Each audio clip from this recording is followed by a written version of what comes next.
President Abud arrives at the United Nations.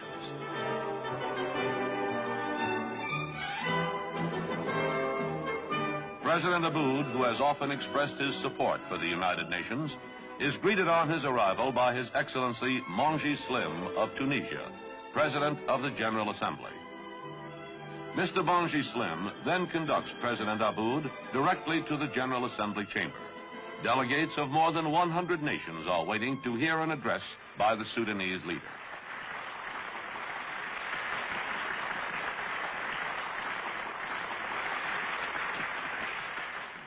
لا يسعني في أول هذا المقام إلا أن أبادر. May I, at the outset, pay my country's respectful homage to the memory of our late Secretary General, His Excellency Mr. Dag Hammarskjöld, and the devoted officers of the United Nations who fell with him in the battle for peace.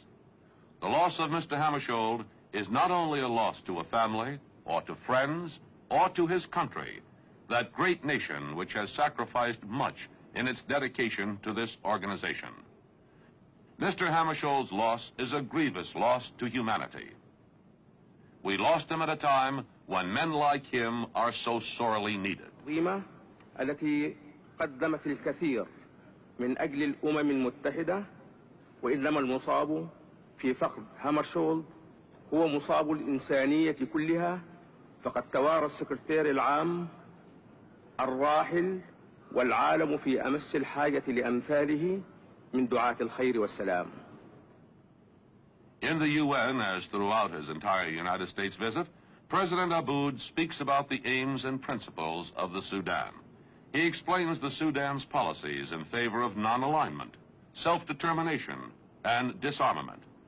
He speaks strongly for greater aid to the underdeveloped countries and emphasizes his country's staunch support for the United Nations, which he describes as a temple of hope to preserve and promote the cause of peace and progress.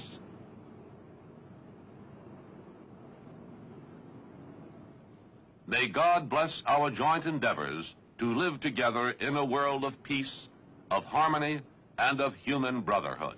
والإخاء وشكرا يا سيادة الرئيس.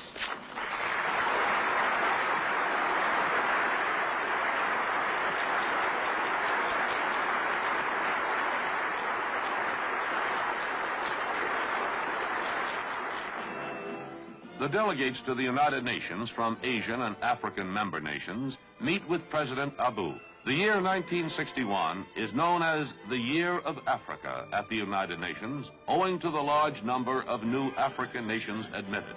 President Abud, the leader of the largest nation in Africa, is known as a good neighbor and a good friend.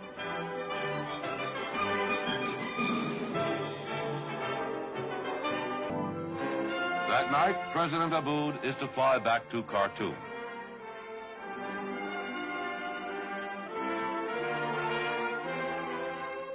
A final memento is presented to the departing guest, a symbol of New York's friendship for the Sudan.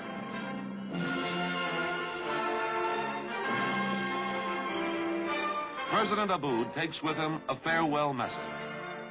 President Kennedy has conveyed to President Abud his pleasure at the increased American understanding and respect for the Sudan and its people as a result of President Abud's visit. As President Abud returns to his own land, he departs with the knowledge that the bonds of friendship between the United States and the Sudan have been strengthened, and that the two nations will continue to work together toward mutual goals in mutual trust.